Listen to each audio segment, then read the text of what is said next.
Hola, a ver, pensemos en esto. En muchísimos ministerios de danza, lo primerito que hacemos para sentir que hay orden es un organigrama, ¿verdad? Ponemos líder, coordinadores, maestras y listo. Creemos que con solo tener esos roles definidos, la estructura ya está súper sólida. Pero, si somos honestos, ¿de verdad es suficiente? Y esa es la pregunta del millón. Vamos a plantearla así, sin rodeos. ¿De verdad basta con saber quién es quién para que un ministerio funcione y sobre todo dé el fruto que tanto anhelamos? Vamos a descubrir por qué la respuesta es un no bien claro y lo más importante, qué podemos hacer al respecto. Ok, para entender esto vamos a usar una imagen que es perfecta. Imagínense un iceberg. Esa parte que vemos flotando, la puntita que sale del agua, ese es nuestro organigrama. Se ve bonito, se ve ordenado. Pero la verdadera fuerza, lo que de verdad sostiene todo ese bloque de hielo, es la base gigantesca que está oculta bajo el agua. Esa, amigos, es la estructura metodológica. Y, por supuesto, es súper importante darle el crédito a quien se lo merece. Toda esta visión tan reveladora la estamos analizando a partir del increíble libro Estructura metodológica de la danza ministerial de Cynthia Ordóñez. De verdad es un material clave que de hecho nosotros mismos hemos usado como la base para crear estudios y grupos de danza que nacen con un propósito bien definido.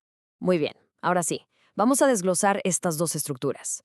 Porque les aseguro que al entender la diferencia, nuestra perspectiva cambia por completo. Damos un salto de simplemente administrar un grupo a ser instrumentos para una verdadera transformación espiritual. Fíjense qué claro se ve aquí. La estructura metodológica, la base del iceberg, responde las preguntas importantes, el por qué y el cómo. O sea, ¿cuál es nuestra visión? ¿Cómo vamos a formar discípulos? En cambio, la organizacional, la puntita, solo responde al quién y al dónde. ¿Quién va a dar la clase? ¿Dónde vamos a ensayar? Piénsenlo así. Una le da el alma al ministerio, la otra solo le pone el cuerpo. Y esta frase del libro, wow, lo resume todo de una forma brutal. Organización sin metodología es administración sin propósito. Un organigrama, por más lindo y colorido que sea, es como un cascarón vacío si no tiene una visión, una metodología que le dé vida, que le dé corazón y sobre todo que le dé una dirección clara. Entonces, la pregunta es, ¿cómo construimos esa base firme, esa parte del iceberg que no se ve pero que es la más poderosa? Bueno, pues se sostiene sobre dos cimientos clave, que son el fundamento pedagógico y el fundamento bíblico. Si lo vemos desde el punto de vista de la enseñanza, o sea, de la pedagogía, eso es súper revelador. Lo metodológico se pregunta, ¿qué enseñamos, cómo lo enseñamos y, lo más importante, por qué lo enseñamos? La meta es formar adoradores. La organización es solo la herramienta que nos dice quién, dónde y cuándo va a pasar todo eso. O sea, es el vehículo, pero nunca, nunca debe ser el destino. Y si nos vamos a la palabra, vemos que esto no es nada nuevo. Dios es un Dios de orden, claro que sí, pero su orden siempre, siempre tiene un propósito divino. En Éxodo no solo dio roles, dio un diseño celestial para el tabernáculo, lleno de significado.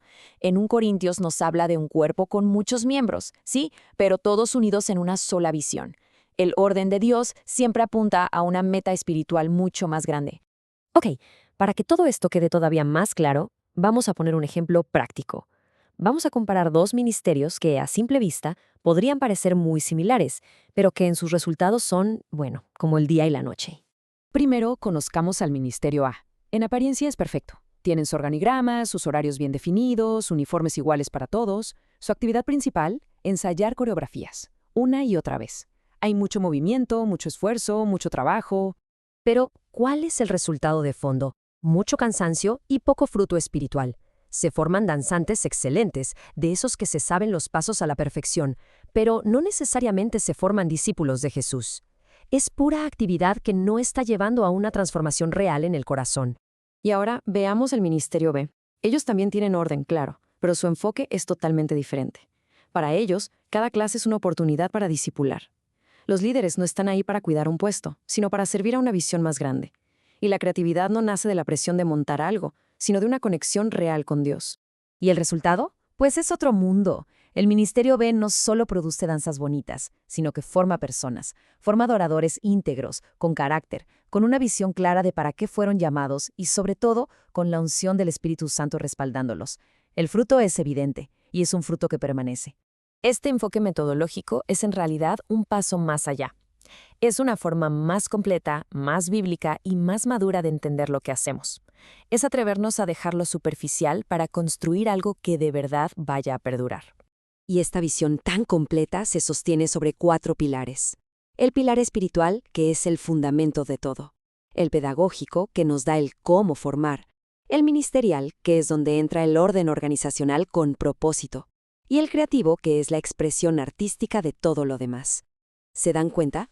El organigrama es solo una partecita de un todo mucho más grande y profundo. Así que si nos vamos a quedar con una sola cosa de todo esto, que sea esta: el cambio de mentalidad. Tenemos que dejar de obsesionarnos con los puestos, con quién es el líder o el coordinador, y empezar a enfocarnos en los procesos de crecimiento espiritual que estamos cultivando en la vida de cada persona. Y queremos cerrar con esta verdad que nos pone los pies en la tierra. Podemos tener la mejor estructura, la metodología más increíble del mundo, pero al final del día es Dios quien da el crecimiento. Nuestro trabajo es sembrar y regar con orden y con propósito, sí, pero siempre recordando que la obra, el fruto y la gloria le pertenecen solo a Él. Y la pregunta que queda en el aire es: ¿nuestra estructura está ahí para administrar o para que Dios pueda transformar?